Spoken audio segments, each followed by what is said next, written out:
सर्व दर्शकांना सप्रेम जय भीम. बंधूंनो, मी advocate doctor Bhimrao हटकर आज आपल्या बहुजन संघटक या वृत्त वाहिनीवरील सर्व दर्शकांना, सहभागी मित्रांना, बंधू भगिनींना आज परभणी शहरामध्ये बाबासाहेब आंबेडकरांच्या पुतळ्याजवळ जी संविधानाची प्रतिकृती होती तिची विटंबना 10 डिसेंबर रोजी सायंकाळी 4:30 वाजता झालेली आहे. आणि त्या घटनेतून संपूर्ण महाराष्ट्राला कलंकित होईल अशी ही घटना आणि या घटनेचा उद्रेक म्हणून आंबेडकरी जनतेने जो प्रोटेस्ट केला, जो निषेध केला, त्याच्या अनुषंगाने निर्माण झालेले काही प्रश्न याच्यावर आपण चर्चा करणार आहोत. याची काही माहिती, अधिकृत अशी माहिती मी बहुजन संघटक या वृत्तवाहिनीला फॉलो करणाऱ्या सर्व बहुजन बांधवांना देऊ इच्छितो. बंधूजनो, या वर्षी 2024 रोजी संविधानाला 75 वर्ष झालेला आहे. आणि नेमकंच संसदेमध्ये संविधानाच्या गौरवार्थ दोन्ही सदनाच्या संयुक्त अधिवेशनाला महामहिम राष्ट्रपती महोदया मुर्मू यांनी संबोधित केलेला आहे. आणि संविधानाची प्रत आपले प्रधानमंत्री नेहमी कपाळाला लावित असतात. आणि आम्ही या संविधानाच्या मूल्यांना, संविधानातील तत्वांना बांधील आहोत असं जाहीर करीत असतात. विरोधी पक्षाचे नेते राहुल गांधी हे तर संविधानाची प्रत घेऊनच पब्लिक डोमेन मध्ये, पब्लिक मीटिंग मध्ये हे भाषणामधून संविधानाची प्रत दाखवून आम्ही या संविधानाचे रक्षक आहोत अशा पद्धतीची भूमिका मांडीत असतात. एकंदर या सर्व बाबींचा गोळाबेरीज करीत असताना देशामध्ये संविधानाच्या गौरवाचं वातावरण असताना परभणी सारख्या महाराष्ट्रातल्या पुरोगामी राज्यातल्या परभणी सारख्या एका शहरामध्ये, ज्या शहराला अण्णासाहेब गव्हाणे शेतकरी कामगार पक्षाचे नेते यांचा वारसा लाभलेला आहे, शेषराव देशमुख सारखे खासदार ज्या जिल्ह्याला लाभलेले आहे, असा जिल्हा आज संविधानाच्या प्रतिकृतीला कलंकित करून आज महाराष्ट्रामध्ये देखील तो कलंकित झालेला आहे. तसं मी स्वतः या जिल्ह्यामध्ये आणि या जिल्ह्याच्या मुख्यालयामध्ये, अगदी जिल्हाधिकारी कार्यालयामध्ये 15 वर्ष मी सेवा केलेली आहे. आणि या जिल्ह्याला अनेक वेळेस मी संपूर्ण तालुके फिरून या जिल्ह्याचं कल्चर, या जिल्ह्याचं ऍग्रिकल्चर, या दोन्ही पद्धतीने मी या जिल्ह्याला जवळून पाहिलेला आहे, अनुभवलेला आहे. या जिल्ह्याचं मी मीठ खाल्लेलं आहे. आणि म्हणून या जिल्ह्याची, या मातीची जी काही वैशिष्ट्ये आहेत, त्या वैशिष्ट्याच्या आधारावरच आपल्याला या प्रकरणाकडे पाहावं लागेल. केवळ एका माती फिरू आला आणि त्यांनी संविधानाच्या त्या प्रतीला नासधूस केली, लोकांनी त्याला पकडलं, नागरिकांनी त्याला काही चोप दिला, पोलिसांनी त्याला अटक केली, त्याची प्रतिक्रिया म्हणून काही तरुणांनी बंद पुकारला. एवढी साधी आणि सोपी ही गोष्ट नाही. कारण या जिल्ह्याला दलित अत्याचाराची मोठी पार्श्वभूमी आहे. अगदी महाराष्ट्रामध्ये हा जिल्हा गाजलेला जिल्हा आहे दलित अत्याचाराच्या कलंकाने. अगदी मी तुम्हाला सांगेन की 1974-75च्या दरम्यान, 72च्या दरम्यान, म्हणजे दलित पॅन्थरचा जो काही उदय झालेला आहे, तो दलित पॅन्थरच्या उदयाला जी गोष्ट कारणीभूत घडलेली आहे, ती गोष्ट परभणी जिल्ह्यामध्ये, परभणी शहराला लागून असलेला अगदी जवळ 10 ते 12 किलोमीटरच्या अंतरावर असलेलं एक गाव आहे बामणगाव. या बामणगावमध्ये एका दलित महिलेची नग्न धिंड काढण्यात आली. हे प्रकरण महाराष्ट्रभर गाजलं आणि याच्या उद्रेकातून पॅन्थर चौताळून उठला आणि दलित पॅन्थर नावाची संघटना उदयाला आली आणि त्यांनी दलितांच्या रक्षणाचं ब्रीथ घेऊन संपूर्ण महाराष्ट्रामध्ये दलित तरुण मित्र हे पुढे आले. यानंतरच्याही काळामध्ये अगदी 10 वर्षानंतरच 7-8 वर्षाच्या अंतरानं नामांतराच्या आंदोलनामध्ये देखील या जिल्ह्याला अन्याय अत्याचाराची मोठी पार्श्वभूमी आहे. 1982 ला आंतरवेली हत्याकांड घडलं. घोवाळे कुटुंबातील, एकाच कुटुंबातील 4 ते 5 लोकांचा निर्घृण खून झालेला आहे. नंतरच्या काळात कोतवाल अंबादास सावणे यांचा खून झाला 91 मध्ये, ज्याचा संदर्भ बाबासाहेब आंबेडकर या चित्रपटामध्ये देखील आलेला आहे. ही गौरवाची बाब नाही. सांगण्याचा जो मुद्दा आहे की परभणी या जिल्ह्याचं जे कल्चर आहे, हा ऍग्रो ओरिएंटेड, ऍग्रिकल्चर ओरिएंटेड जिल्हा आहे. आणि त्यामुळं या ऍग्रिकल्चर ओरिएंटेड जिल्ह्याचं जे कल्चर आहे ते सामंती स्वरूपाचं आहे, जातींद स्वरूपाचं आहे.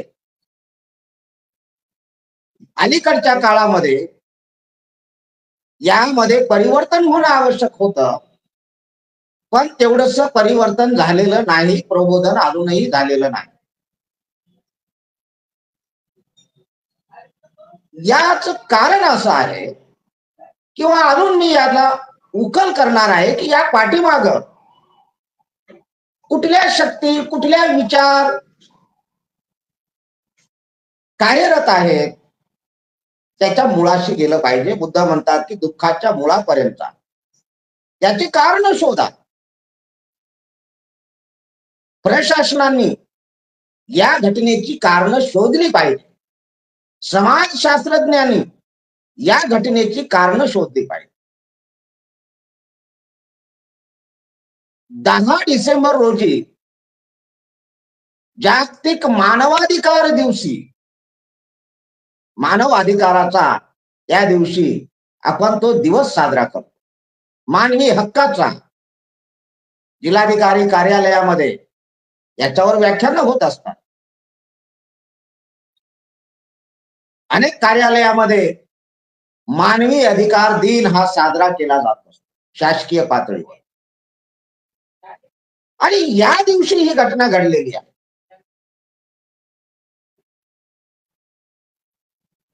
घटनेच्या अगोदरच जर क्रोनॉलॉजी आपण पाहिली की हा माथेपुरू का आला शहरामध्ये, त्याचं माथं का भडकलं, तो बाबासाहेबांच्या पुतळ्याकडेच का आला. माथेपुरू असेल, प्रशासनाने सांगितलं, जिल्हाधिकाऱ्यांनी सांगितलं की एक माथेफिरू आहे, पोलिसांनी सांगितलं तो माथेफिरू आहे. म्हणजे ज्याचं माथं फिरलेलं आहे असा जो व्यक्ती आहे तो बाबासाहेब आंबेडकरांच्याच पुतळ्याकडे का आला. तो संविधानालाच त्याने हात का घातला. माथं फिरलं तर तो कुठेही जावं ना. बाबासाहेब आंबेडकरांचा पुतळा परभणी शहरातल्या जिल्हाधिकारी कार्यालयाच्या समोर आहे. त्याला लागून महानगरपालिकेचं कार्यालय आहे आणि महानगरपालिकेला लागूनच पोलीस अधीक्षकाचं कार्यालय आहे. त्याच्या बाजूला जिल्हाधिकारी कार्यालयाच्या डाव्या बाजूला कोर्ट आहे आणि त्याच्या बाजूला रेल्वे स्टेशन आहे.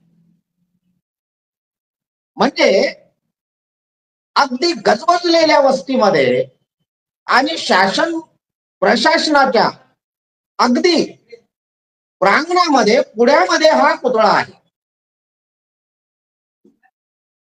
जिल्हाधिकाऱ्यांनी सांगितलं की ज्या समाजातनी पुतळा उभारला त्यांनी त्याचं संरक्षण करावं.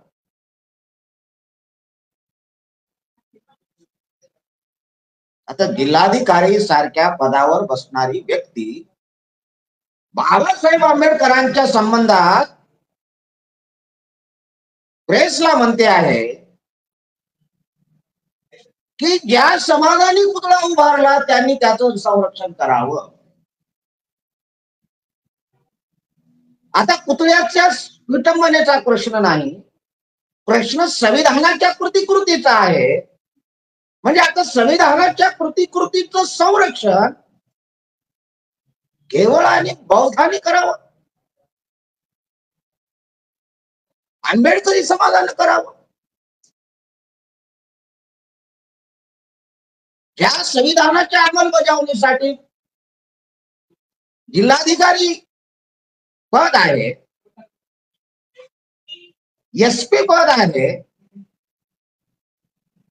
जे प्रशासन आहे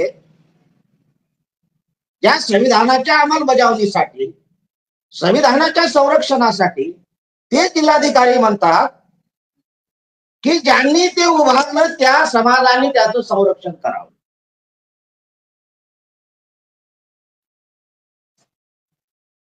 ही गोष्ट नोंद करण्यासारखी आहे. समाजाने याचा विचार केला पाहिजे. म्हणजे बाबासाहेब आंबेडकर हे केवळ आणि केवळ बौद्धांचे, दलितांचेच आहेत. त्यांनी त्यांचं संरक्षण करायचं. शिवाजी महाराजांच्या पुतळ्याचं संरक्षण मराठ्यांनी करायचं. परभणीमध्येच वसंतराव नाईकांचा पुतळा आहे, त्यांचं संरक्षण बंजारा समाजाने करायचं. म्हणजे जिल्हाधिकारी महोदय काय बोलताय.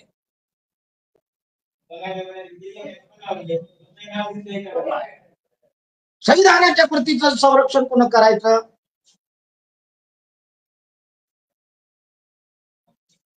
संविधानाच्या प्रतीचं संरक्षण जर जिल्हाधिकारी, नगरपालिका आयुक्त, एसपी, हे शासन कोर्ट हे करणार नसतील आणि तेही बौद्धांनी करायचं असेल, दलितांनीच करायचं असेल, तर या बाबीला मला वाटतंय म्हणजे याच्याबद्दल काय विचार करावा, काय बोलावं. म्हणजे जसं काल परवा सर्वोच्च न्यायालयाचे जज देखील म्हणले, काय म्हणले, जी रीट याचिका आली ईव्हीएम बद्दल, तर आणि निवडणुकीमधल्या गैरप्रकाराबद्दल की निवडणूक आयोग याची दक्षता घेत नाही, पैसे वाटल्या जातात निवडणुकीमध्ये, तर सर्वोच्च न्यायालयाचं घटनापीठातले न्यायाधीश म्हणतात की पैसे वाटले असतील तर आमच्यापर्यंत आलेले नाही, आम्हाला कुणी पैसा दिला नाही. सर्वोच्च न्यायालयाचे न्यायमूर्ती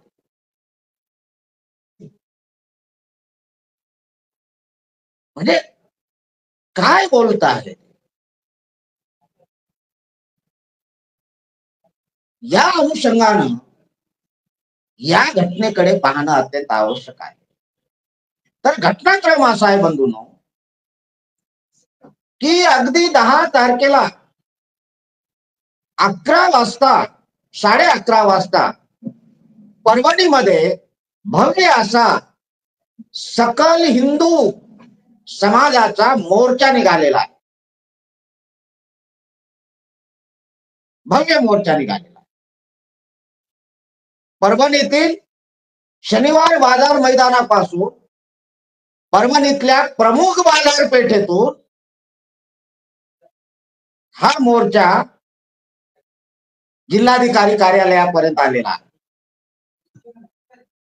आता या मोर्चाची जी काही केवळ परभणीतच हा मोर्चा निघाला असा नाही, तर मराठवाड्यामध्ये सकल हिंदू समाजाच्या वतीनं मराठवाड्यातल्या 8ही जिल्ह्यामध्ये मोर्चाचं, निदर्शनाचं आणि निवेदन देण्याचं आयोजन केलेलं आहे.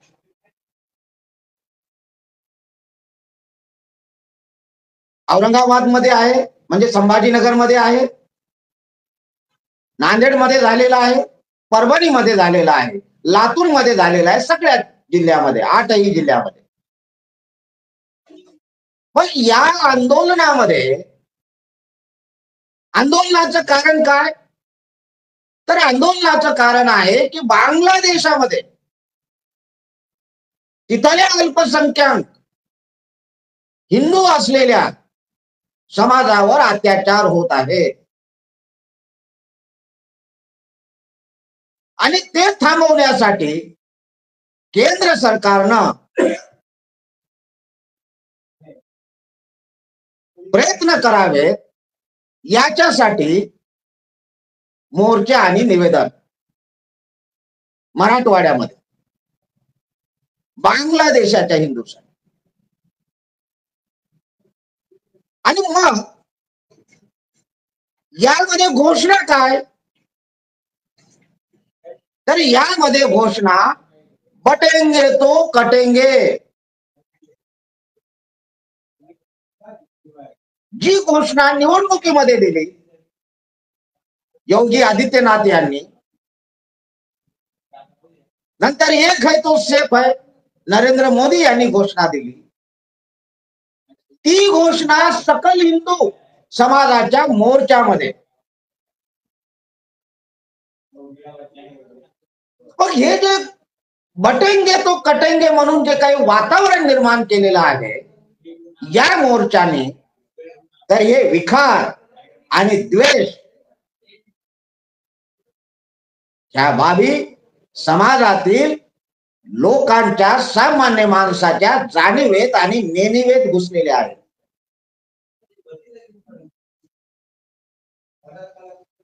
हिंदू खतरे में है, मग कुणापासून आहे, कटेंगे म्हणजे कोण कापणार आहे? म्हणजे हे याच्यावर काही प्रशासनाचा निर्बंध आहे की नाही? हजारोंचे जेव्हा मोर्चे असे येतात, आता सेलू मध्ये, परभणी जिल्ह्यातल्या सेलू मधले तिथेही मोर्चा निघाला 11:30 वाजता. त्या मोर्चामध्ये तर शिवाजी महाराज अफजल खानाच्या पोटामध्ये वाघ नख खुपसून त्यांचे आतडे बाहेर काढीत असलेलं पोस्टर, मोठं फ्लेक्स बॅनर मोर्चामध्ये. याच्यातून काय दर्शवायचं या लोकांना? समाजाला काय पेरायचंय समाजाच्या मानसिकतेमध्ये? कुणाच्या विरुद्ध तुम्ही हा मोर्चा काढत आहात? कुणापासून कटेंगेची तुम्हाला भीती आहे? निवडणूक असते, जसं शिमगा असतो, शिमग्यातल्या ज्या काही भाषा असतात, जे विनोद असतात, ते शिमग्यापुरते मर्यादित असतात. निवडणुकीच्या देखील घोषणा, निवडणुकीचं देखील वर्तन हे निवडणुकीपुरतं असतंय. त्यांनी त्याच्यातून लॉंग टर्म असं लोकांनी काही मानसिकता लोक घेत नसतात, स्वीकारित नसतात. पण निवडणुका संपल्या, आता बटेंगे तो कटेंगे म्हणून फलक घेऊन परभणीमध्ये जेव्हा मोर्चा निघालेला आहे, त्याच मोर्चात सहभागी असलेला एक मनुष्य मोर्चा गेल्यानंतर 2-3 नंतर 4च्या दरम्यान बाबासाहेबांच्या पुतळ्याकडे येतो. पुतळा मोठा असल्यामुळं, त्याच्यात जाण्यासाठी वाट नसल्यामुळं, संविधानाची जी प्रतिकृती आहे जी त्याच्या हाताला येऊ शकत होती, त्या प्रतिकृतीला नासधूस करण्याचं, डॅमेज करण्याचं काम, विरूपण करण्याचं काम, विद्रूप करण्याचं काम या ग्रस्तांनी केलेलं आहे. ही त्याची पार्श्वभूमी आहे. म्हणजे संविधानाच्या संबंधानं यापूर्वी देखील 2018 मध्ये, 9 ऑगस्ट 2018 मध्ये दिल्लीच्या जंतर मंतरवर, पार्लमेंट स्ट्रीटवर गौर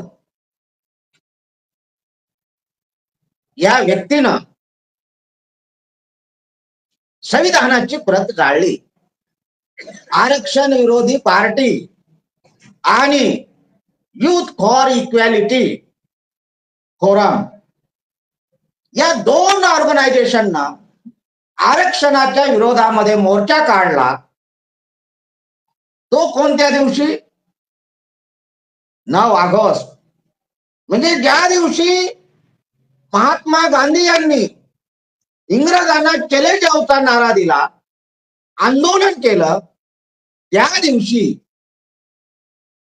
या 2 संघटनांनी दिल्लीमध्ये आरक्षणाच्या विरोधात मोर्चा काढला आणि संविधानाची प्रत जाहीररित्या जाळली.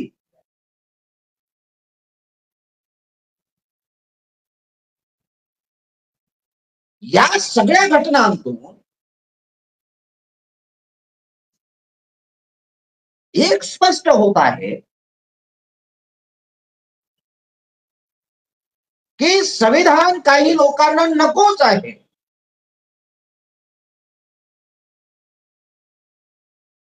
संविधान म्हटलं की त्यांना एक वेगळ्या पद्धतीची त्यांच्या मानसिकता तयार होत असते. तीच मानसिकता आज पर्कोलेट होत होत, पाजरत आज परभणी सारख्या सामान्य शहरामध्ये आणि त्या शहराला लागून असलेल्या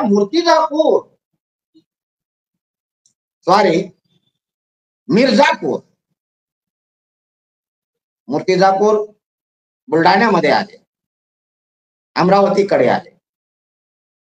मिर्झापूर या एका छोट्या गावातला एक सामान्य व्यक्ती, त्या व्यक्तीला दोष देता येणार नाही. तर त्याची मानसिकता जी ज्याने तयार केली, त्या व्यक्तीचा तर दोष तेवढा आहे की त्यानं ते कृत्य केलं. पण ते कृत्य करण्यासाठी ज्यांनी इन्स्टिंक्ट त्याला प्रेरित केलं, ज्यांनी हा विकार पेरला, जिल्हाधिकारी म्हणाले की आम्ही त्याच्या कारणाचा शोध घेऊ. त्याच्या पाठीमागे कोण मास्टर माइंड आहे? मास्टर माइंड हे आहे की या देशामध्ये जो विखार पेरला जातो आहे, त्या पाठीमागे बटेंगे तो कटेंगे ही घोषणा आहे. त्या पाठीमागे संपूर्ण जे काही भगवं वातावरण त्या दिवशी करण्यात आलं, त्याच्यातून मॉब सायकोलॉजी निर्माण झालेली आहे. यापूर्वी तर तो व्यक्ती हजारो वेळच परभणीला आलेला आहे, त्या पुतळ्या जळून गेलेला आहे. तेव्हा काही त्याचं माथं फिरण्याचा कुठला प्रश्न नव्हता, कारण तेव्हा तो एकटा होता. आता जे काही हिंदू, सकल हिंदू समाजाच्या मोर्चांनी जे वातावरण निर्मिती केली, त्या पार्श्वभूमीवर त्या माणसाच्या हातून एक कृत्य झालंय असं मला वाटतं. आणि त्यानंतर अचूक आहे, जसं जिल्हाधिकारी म्हणाले की ज्या समाजाने पुतळा उभा केला त्यांनी त्याचं संरक्षण करावं. मग आंबेडकरी जे काही तरुण आहे, आंबेडकरी जो काही युवक आहे, त्यांनी तर संविधानाचं संरक्षण करण्याची जबाबदारी घेतलेलीच आहे. 26 नोव्हेंबरला संविधान दिवसाच्या दिवशी जे रॅलीमध्ये लोक उपस्थित राहतात, त्यामध्ये उत्स्फूर्तपणे सहभागी होणारा हा एकमेव समाज आहे. बाकी औपचारिकतेनं लोक येत असतात. जिल्हाधिकारी देखील औपचारिकतेचा भाग म्हणून येत असतात, त्याचं वाचन करीत असतात. मग ते जिल्हाधिकारी कुठलेही राहा, कोणत्याही जिल्ह्याचे, पण उत्स्फूर्तपणे संविधानाच्या सन्मानार्थ मैदानात उतरणारा हा वर्ग आहे, हा समाज आहे. आणि आज काय झालेलं आहे की त्या समाजाचं कोम्बिंग, धरपकड मोठ्या प्रमाणामध्ये पोलिसांनी केलेली आहे. 400 लोकांवर 400 लोकांवर अजामीन पात्र वॉरंट सोडलेले आहे. 52 लोकांना अटक केलेलं आहे. घरातल्या आया बहिणींना मारहाण करून, तरुण पोरांना घरातून ओढून पोलिसांनी डांबलेलं आहे. का? म्हणजे वो कत्ल करते हैं तो भी कुछ नहीं होता, हम आगे भरे तो भी हो जाते हैं बदनाम. संविधानाच्या सन्मानार्थ आम्ही रस्त्यावर उतरलो, हा आमचा गुन्हा. रात्री 10, 11, 12च्या दरम्यान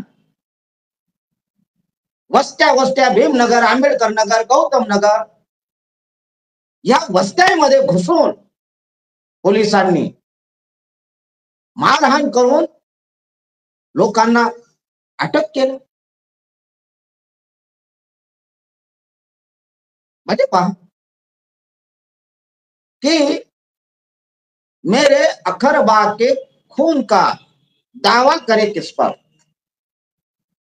एक शायर म्हणतो, मेरे अखरवाद के खून का दावा करे किस पर, कातिल भी वही, मुनसब भी वही और आदिल भी वही ठहरे.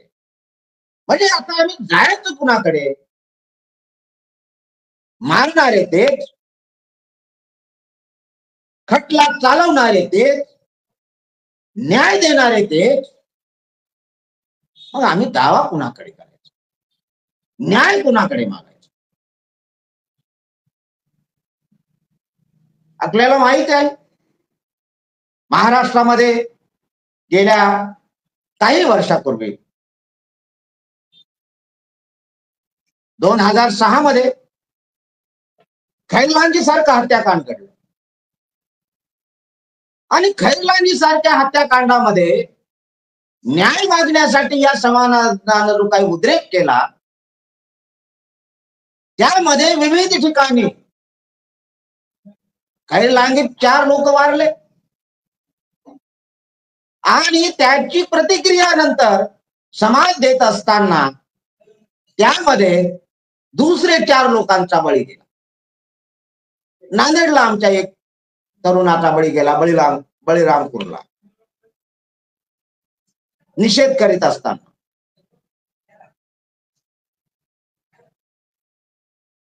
अकरा जुलै 1997 मुंबईमध्ये घाटकोपरची दंगल झाली. कारण काय? बाबासाहेब आंबेडकरांच्या पुतळ्याला समाजकंटकांनी चपलांची माळ टाकली.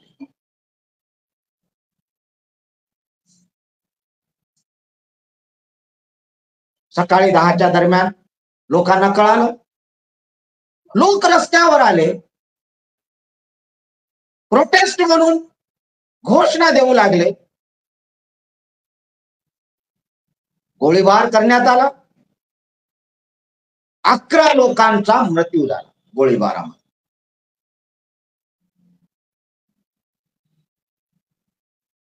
म्हणजे टरबुजा आणि सुरा जरी टरबुजावर पडला तरी नुकसान टरबुजाचं आहे. टरबुजा जरी सुऱ्यावर पडला तरी नुकसान टरबुजाचं.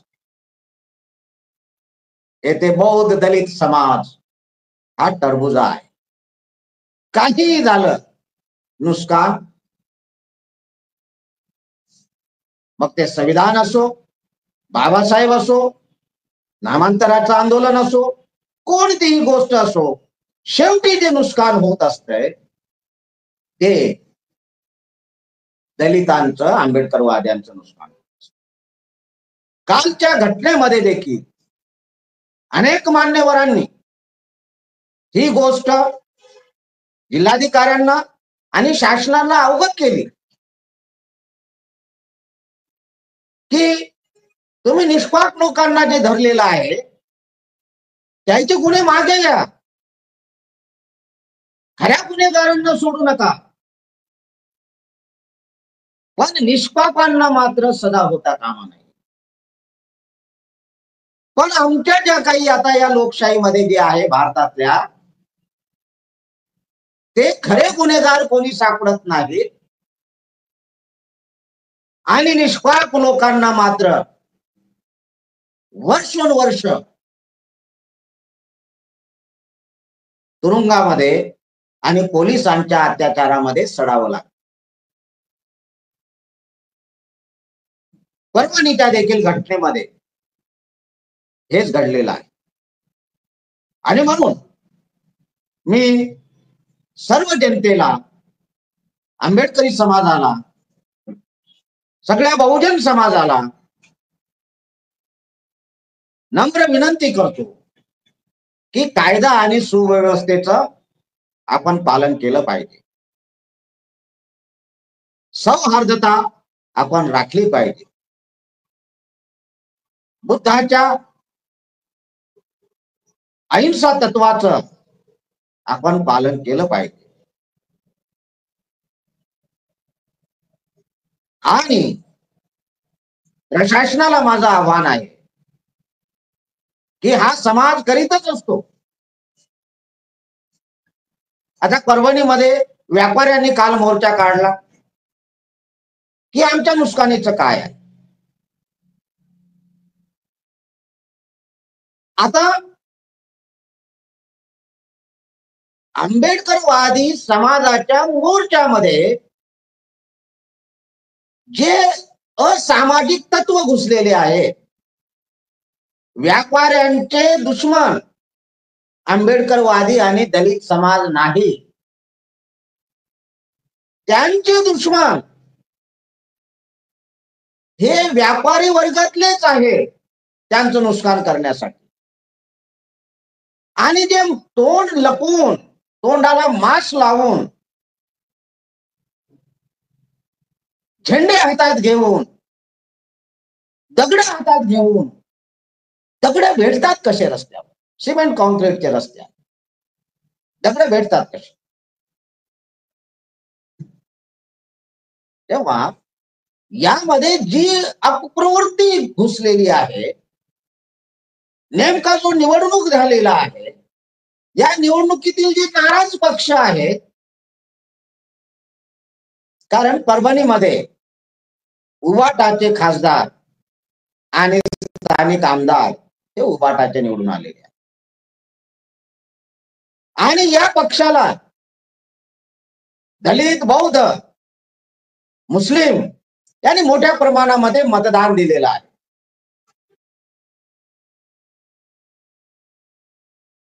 ही बाब आहे. याच्यातून नाराज झालेले जे काही माणसं आहेत, जे पक्ष आहेत, त्याची एक बाजू या अँगलनं पाहिली पाहिजे. आणि म्हणून मला असं म्हणायचंय की या प्रकरणाची न्यायिक चौकशी झाली पाहिजे. कमिशन नेमून या प्रकाराची चौकशी करावी, निरपेक्षपणे करावी. आणि जे दोषी आहेत त्यांना कडक शिक्षा व्हावी. निर्दोष विद्यार्थी, युवक ज्यांचं करिअर आहे, त्या विद्यार्थ्यांना प्रशासनाने त्यांच्यावरचे गुन्हे मागे घ्यावेत आणि समाजामध्ये एकतेचा, शांततेचं वातावरण निर्माण करण्यासाठी पुढाकार घ्यावा. येणाऱ्या कुठल्याही याच्यामध्ये बटेंगे तो कटेंगे सारख्या घोषणा असता कामा नये. अफजल खानाचा वध असलेलं चित्र तुम्ही जर भर रस्त्यातून त्याची मिरवणूक काढीत असाल आणि शिवाजी महाराजांना जर सकल हिंदूचं तुम्ही आयकॉन बनवत असाल, तर कृपया शिवाजी महाराजांना हिंदू पुरतं मर्यादित करू नका. शिवाजी महाराज हे स्त्री शूद्रांचे उद्धार करते आहे, कुळवाडी भूषण आहे, ते गो ब्राह्मण प्रतिपालक नाहीत. क्रांतीबा फुले यांनी त्यांना कुळवाडी भूषण म्हटलेलं आहे. त्यांचा पोवाडा लिहिलेला आहे. 1869 मध्ये रायगडावरच्या भयान अशा जंगलामध्ये काट्या कुट्याची वाट तुडवीत ज्योतिराव फुले यांनी शिवाजी महाराजांची समाधी शोधून त्याला साफसूफ करून तिथं फुलं अर्पण करून अभिवादन केलेलं आहे. तेव्हा शिवाजी महाराजांना गो ब्राह्मण प्रतिपालक म्हणून सकल हिंदू समाजांनी आपला आयकॉन बनवून त्यांना हिंदुत्वाचा शिक्का मारू नये असे मी याद्वारे त्यांनाही विनंती करतो. आणि परत सर्व आंबेडकरवादी संघटनांना, पक्षांना, जनतेला विनंती करतो की त्यांनी शांतता पाळावी आणि कायदा सुव्यवस्था यासाठी प्रशासनाला सहकार्य करावं. प्रशासनातील पोलिसांनी, जिल्हाधिकाऱ्यांनी कुठलाही पूर्वग्रह न ठेवता त्यांनी आपली कर्तव्य बजावावं. पोलीस हे दलित आंबेडकरवाद्यांच्या संबंधानं ग्रह ठेवून असतात. त्याचे अनेक अनुभव आहेत. सध्या परभणीमध्ये जे काही पोलीस अधिकारी आहेत त्यांची पूर्वीची पार्श्वभूमी बघा की त्यांनी दलितांसंबंधाचे प्रश्न कसे हाताळलेले आहेत. त्यांची हिस्ट्री बघा. हे मी जाणीवपूर्वक परभणीच्या पोलीस अधिकाऱ्यांना, SP साहेबांना आणि IG साहेबांना इथल्या मी आव्हान करीत आहे आणि सर्व जनतेला पुनश्च एकदा आवाहन करून बाबासाहेब आंबेडकरांच्या प्रती असलेली आपली श्रद्धा, संविधानाप्रती असलेलं आपलं मूलभूत कर्तव्य की संविधानाचा आदर करणं हे संविधानामध्ये मूलभूत कर्तव्य नागरिकाचं म्हणून 51 क या कलमामध्ये अंतर्भूत केलेला आहे. तेव्हा राष्ट्रध्वज, राष्ट्रगीत आणि संविधान याच्या प्रती तमाम नागरिकांनी आपला आदर व्यक्त करावा, त्याला आदरास्थानी मानावं आणि आपलं वर्तन करावं असे मी पुनश्च सर्वांना विनंती करून माझं संभाषण या ठिकाणी संपवितो. जय भीम, जय भारत.